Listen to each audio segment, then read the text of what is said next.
बिस्मिल्लाहिर्रहमानिर्रहीम। नाज़रीन, कसूर में चंद रोज़ कबल एक दिल सोज वाक़या पेश आया जिसमें 35 साला खातून को तशद्दुद का निशाना बनाने के बाद गला काट कर थाना बी डिवीज़न की हदूद में फेंक दिया जाता है।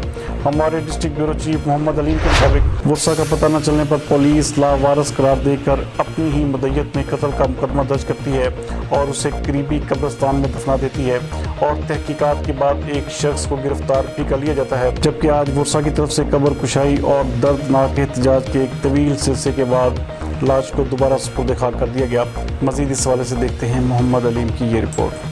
बच्ची गवाह की है, घरों दवाई लैन लिए निकली है। पहले 2 दिन पहले इस मुंडे ने खून किया बच्ची नूं, उस तो बाद इन्हें गालां कढ़ियां ने, अगों बच्ची ने भी गालां कढ़ियां ने। लिहाजा इन्होंने प्रोग्राम के तहत 2 दिन गली के विचों चक्कर कढ़ते रहे ने। मशीरा बनने गई सी सिर्फ दवाई लैन वास्ते, तो चक्कर कढ़ते रहे ने। उन्होंने दा नहीं इन्होंने अपना जड़ा ना रोकथाम करते रहे ने, किते पता लगे ਸਾਡੇ ਮੁੰਡੇ ਦੇ ਹੀ ਪਾਤੀ ਸਾਡੇ ਜਵਾਈ ਤੇ ਉਹ ਘਰ ਸੁੱਤਾ ਪਿਆ ਸੀਗਾ, ਉਹ ਕੋਲ ਵੀ ਕੋਈ ਨਹੀਂ ਸੀਗਾ।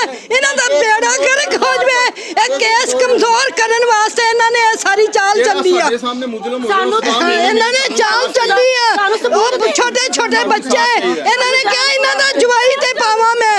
ਉਹਦੇ ਪਿਓ ਨੇ ਤੇ ਇੱਕ ਬੰਦੇ ਦਾ ਕੰਮ ਨਹੀਂ, 5-6 ਬੰਦਿਆਂ ਦਾ ਕੰਮ ਆਏ ਹੈ। 24 ਘੰਟੇ ਦੇ ਵਿੱਚ ਇਹਨਾਂ ਨੇ ਦਫਨਾ ਦਿੱਤਾ। ਇਹਨਾਂ ਨੇ ਸਾਰੇ ਕਿਨੂੰ ਕਹਿੰਦੇ ਨੇ ਬਗੈਰ ਇਜਾਜ਼ਤ ਉਹਨਾਂ ਨੇ 24 ਘੰਟੇ ਤਫਤੀਨ ਕਰਤੀ ਕਿ ਇਹਨਾਂ ਨੇ ਨਾ ਹਸਪਤਾਲ ਵਿੱਚ ਨਹੀਂ ਰੱਖਣਾ ਗਵਾਰਾ ਨਹੀਂ ਸਮਝੀਗੀ। ਪਤਾ ਨਹੀਂ ਐਡੀ ਕਿ ਡੈਡ ਬੋਡੀ ਨਾਲ ਹਾਲਤ ਬੁਰੀ ਕੀਤੀ ਹੈਗੀ ਨਾ, ਉਹ ਤੋਂ ਇਜਾਜ਼ਤ ਹੀ ਨਹੀਂ ਦਿੰਦੇ ਭੇਜ ਸੀ ਕਿ ਕਿਨੂੰ ਕਹਿੰਦੇ ਨੇ ਕਬਰਸ਼ੁਦਾਈ ਦੀ ਕਹਿੰਦੇ ਵੀ ਨਾ ਕਰੋ। ਅਸੀਂ ਕੀਤਾ ਇਹਨਾਂ ਨੇ ਕੁਝ ਵੀ ਨਹੀਂ ਕੀਤਾ ਹੈਗਾ ਚੀਜ਼। ਸਾਨੂੰ ਬਾਹਰ ਵਾਲੇ ਇਨਸਾਫ ਚਾਹੀਦਾ, ਸਾਨੂੰ ਇਨਸਾਫ ਚਾਹੀਦਾ ਹੈਗਾ, ਸਾਨੂੰ ਇਨਸਾਫ ਚਾਹੀਦਾ। ਵਜ਼ੀਰ ਆਲਾ ਅੱਗੇ ਵਜ਼ੀਰ ਆਜ਼ਮ ਕੇ ਸਾਨੂੰ ਇਨਸਾਫ ਚਾਹੀਦਾ ਬਾਹਰ ਵਾਲਾ ਸਾਨੂੰ ਇਨਸਾਫ ਦੇਣ, ਬਸ ਅਸੀਂ ਹੋਰ ਕੁਝ ਨਹੀਂ, ਸਾਨੂੰ ਇਨਸਾਫ ਚਾਹੀਦਾ।